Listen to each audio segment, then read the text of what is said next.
Okay guys, congratulations! You decided you want to learn how to crochet. Well, I'll tell you, YouTube is full of wonderful tutorials, wonderful teachers, but I'm gonna create a little series for you that goes into the true basics, basics. I'm not gonna go into too many details into the basics because I don't want to overwhelm you, but just the basics so you know what to get, what you should have in order to take the first step in learning how to do how to create wonderful items with crochet. So I cannot tell you how many times I have been at the store and somebody approaches me and tells me, you know, I just started and I got this hook and I like this yarn, and how much do I need? So that is why I'm creating this. It's a true basic tutorial, and not so much a tutorial, but almost like a little mini series of the basics of what you need. So let's get started. So the first thing you're going to decide is you want to learn how to crochet. You need to decide what kind of materials you want to work with. Well, for me, I live in Florida in the South, and it's quite hot year-round. We have very mild winters, so I tend to work with yarns that are lighter.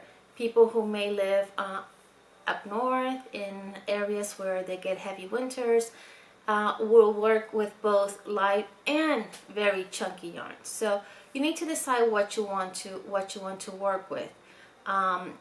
So I'm gonna give you a little rundown as to the different types of yarn weights. Okay, I only have in hand through 6 because I don't buy very bulky yarn, only because once again I'm in the South and it's quite warm here. So this is a yarn that is a 1 weight.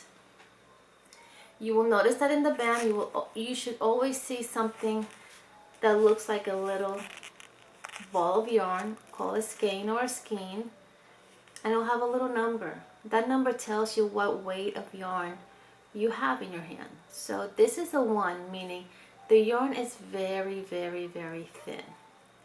So for somebody who's starting new, I do not recommend this type of yarn because you're still learning how to hold your needle, you're still learning how to hold your yarn, and these thin yarns make it that much harder. But this is what is called a weight 1 yarn. It may be called a fingering weight or a 1 yarn, a size 1.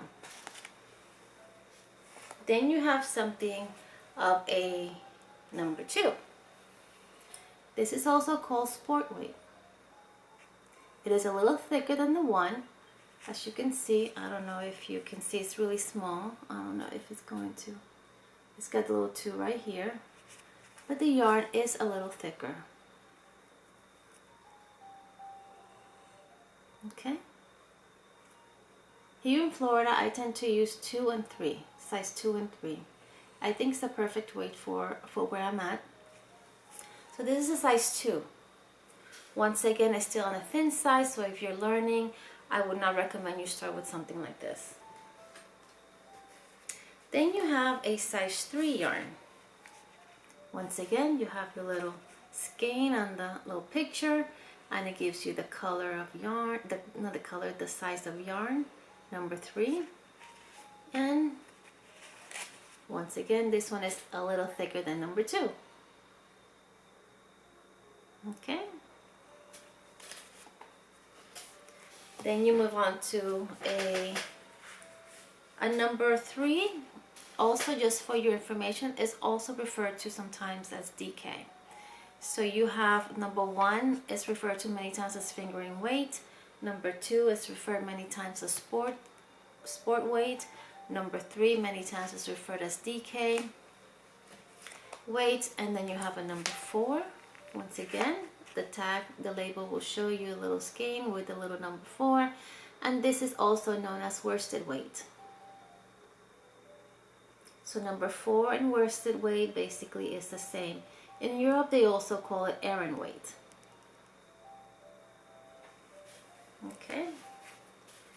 Then you have your number 5. This band is a little different, but it still gives you the same information. It shows you the little 5, and this is called a bulky weight, number 5. And then you have a number 6, which is, well, let me show you. First of all, I want to go back. I apologize. This is what a number 4 looks like. Once again, thicker than 3. And then the 5 is thicker than the 4, just slightly thicker. This particular yarn is a roving, slightly roving, so it's thin in some areas and thicker in others, but this is considered a 5. Okay? And then the 6, which is a super chunky weight. Super bulky weight, I'm sorry, my apologies. The band is right here. It shows the number 6, and you will notice how thick this yarn is. And you can still get, I believe, a 7. You may even get thicker than that. So, yeah, you can get thicker than that. So, but this gives you a good indication of how the yarn works. Then you have to decipher what the materials are. Yarn comes in many materials.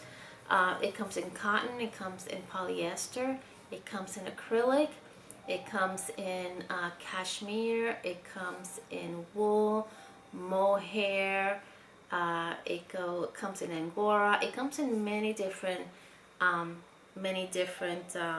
materials, many different kinds of yarns. You need to also decide what you want to use, For me, once again, being that I'm in a hot environment, I tend to stay with cotton acrylic that is maybe no more thicker than a 4. And I really try to get a combination, a cotton acrylic blend. That is what I like to use here in the south, in the south, because it's warmer. You may be up north and you may want something like acrylic, like wool, like mohair, all these fibers that are much warmer and much thicker and give you more insulation, especially in cold weather. So those are little things that you have to decide. I would recommend, if you're starting, that you always go with a size 4 weight. It's your middle of the line yarn. Try to find an acrylic yarn that you like. You will notice the label will also indicate what the material is. So try to find a yarn that is a number 4 worsted Aran that you like, a color that you enjoy. Maybe you should try for your first project a lap blanket, maybe a baby blanket, maybe just a scarf, something flat that you can better maneuver just to learn with as your first project. So my recommendation is try to use an acrylic number 4 as your first size yarn and material to get started. Okay? So I hope that little first episode as to the yarn, really helps you understand the different types of yarn weight. It will help you determine what is right for you as a beginner and just starting, literally just starting, and it'll make the process a little bit easier.